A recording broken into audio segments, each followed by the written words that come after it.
반갑습니다. 9월 7일, 7일 수요일 새벽 하나님께 올려드립니다. 함께 이와 같은 때에 찬양 부르십니다.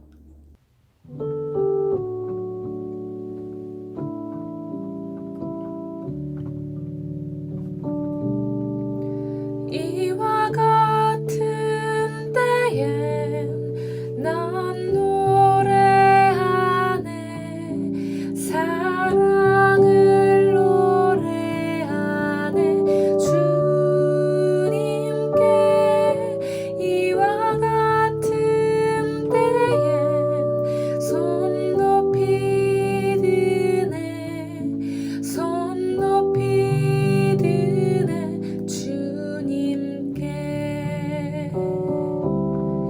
주님 사랑해요 주님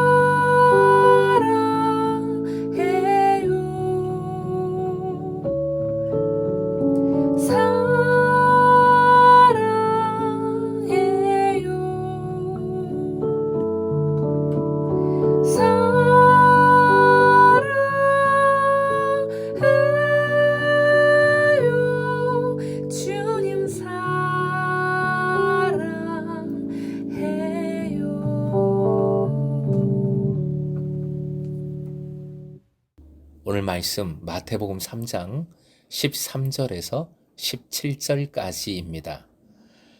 강한 태풍이 빨리 지나가서 감사한 마음이지만 피해를 입은 지역과 주민들을 위해 함께 기도해야 하겠습니다. 마태복음 3장 13절부터 17절까지 함께 읽겠습니다.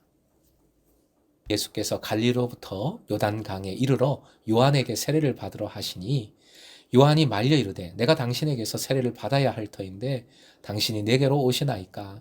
예수께서 대답하여 이르시되 이제 허락하라. 우리가 이와 같이 하여 모든 의를 이루는 것이 합당하니라 하시니 이에 요한이 허락하는지라. 예수께서 세례를 받으시고 곧 무에서 올라오실새 하늘이 열리고 하나님의 성령이 비둘기같이 내려 자기 위에 임하심을 보시더니 하늘로부터 소리가 있어 말씀하시되 이는 내 사랑하는 아들이요 내 기뻐하는 자라 하시니라. 오늘의 기도 제목 하나님의 사랑하는 자녀요 기뻐하시는 자답게 살게 하소서. 하나님의 사랑하는 자녀요 기뻐하시는 자답게 살게 하소서. 예수님은 갈릴리 지방의 나사렛에 정착해서 살았습니다. 이제 성인 예수님이 말씀에 등장하십니다. 나사렛으로부터 요한이 세례를 베풀고 있는 요단강으로 나아오셨고 그리고 세례자 요한에게 세례를 받으려 하십니다. 14절 왜 요한은 예수님이 자신에게 세례를 받는 것을 말렸을까요? 한마디로 세례 요한의 영적 무지함 때문입니다. 세례 요한은 예수님이 누구인지 금방 알아보는 영적인 눈을 가지고 있었지만 예수가 성취해야 할 깊은 사명과 의미까지는 알지 못했습니다. 그래서 그는 예수님이 자신에게 세례를 받고자 하는 것을 말렸지요. 마치 제자 베드로가 예수님이 누구신지 고백은 하였으면서도 예수님이 이루셔야 할 사명과 그 방법을 알지 못했던 것과 그래서 그러지 마세요 라고 말렸던 것과 같습니다. 영적인 지식이 온전하지 못할 때 실수할 수 있습니다. 실수하게 됩니다. 예수님을 제외하고는 누구도 온전한 영적인 지식을 소유하지 못했음을 말씀은 알려줍니다. 우리도 동일합니다. 그러기에 더욱 겸손히 주님을 바라봐야 되고 말씀을 붙들어야 하는 것이지요. 그렇다면 세례 요한이 알지 못한 것은 무엇일까요? 그는 하나님의 아들 예수를 무한히 영광된 분으로만 또 죄인들을 무섭게 심판하는 심판자로만 알았던 것입니다. 그는 하나님의 아들이 낮고 천한 죄인과 동등하게 되어야 함을 알지 못했습니다. 예수님은 죄인과 자신을 동등하게 만들기 위해서 이 세상에 성육신하셨지요. 죄인과 같은 죄인이 아니고서는 죄인이 되지 않고서는 그 죄인을 구원할 수 없기 때문입니다. 15절 허락하라 허락하라. 망설이는 세례자 요한에게 예수님이 명령하십니다. 이 명령이 마태복음에서 처음 나온 예수님의 최초의 말씀입니다. 우리가 이와 같이 하여 즉 요한이 예수께 세례를 줌으로써 그 둘이 함께 모든 의를 이루기 위함이라는 말씀입니다. 합당하다 하심은 하나님의 뜻에 합당하다는 것입니다. 즉 예수께서 세례자 요한에게 세례를 받는 것이 하나님의 뜻입니다. 모든 의를 이룬다는 것은 무엇을 의미하는 것일까요? 예수님은 스스로를 위해서 세례를 받으신 것이 아닙니다.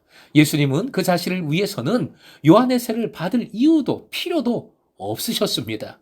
모든 의는 하나님께서 인간에게 요구하신 것이죠. 그것은 구약 성경의 율법 조항들로 나타나기도 합니다. 하나님께서 인간에게 요구하신 모든 것은 지켜져야 합니다. 그것을 지키지 못했을 때 인간은 죄인이 되는 것이고 그래서 하나님의 심판을 받습니다. 세례 요한은 그러한 사람들에게 회개, 곧 그들 자신이 죄인인 것과 그런 그들에게 임할 하나님의 심판의 정당성을 인정하는 세례를 베풀었습니다. 이제 예수께서 요한에게 그러한 죄인들과 동일하게 세례를 받았다면 그것은 예수께서 그들과 자신을 동일시하는 것이 됩니다. 죄인들만이 받아야 할 세례를 예수님 자신이 받음으로써 동시에 죄인들이 받아야 할 심판을 예수님 자신이 대신 받는 것입니다. 하나님께서 죄를 알지도 못하신 분으로 우리를 대신하여 죄로 삼으셨습니다. 바로 그것이죠. 예수께서 요한의 세례를 받은 것은 자신이 죄인처럼 되었다는 것을 만천하에 알리는 치욕스러운 고백이면서 동시에 예수께서 어떻게 하나님의 의를 이룰 것인지를 예고하는 것이 됩니다. 예수님은 십자가에서 가장 큰 죄인처럼 죽어서 하나님의 뜻을 이루게 됩니다. 그러므로 예수님이 요한에게 받은 세례는 십자가의 죽음을 예고하는 것입니다. 예수께서 세례를 받고 무트로 올라오자 세 가지 현상이 일어납니다. 첫째는 하늘이 열리는 것이고, 둘째는 성령이 강림하는 것이고, 마지막 세 번째는 하늘에서 음성이 들리는 것입니다.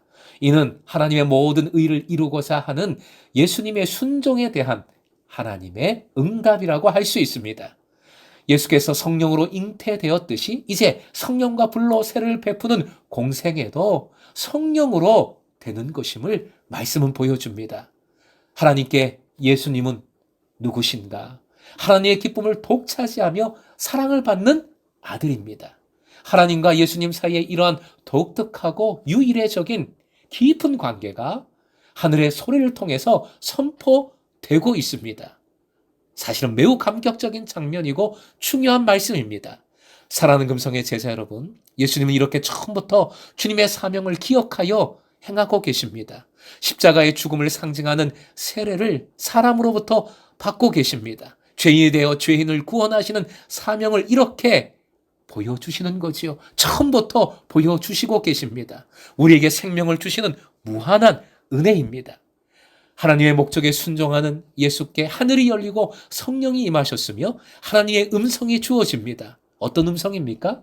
사랑하는 아들이라고, 내가 기뻐하는 자라는 음성입니다. 이 깊은 사랑의 관계가 신앙의 근본입니다.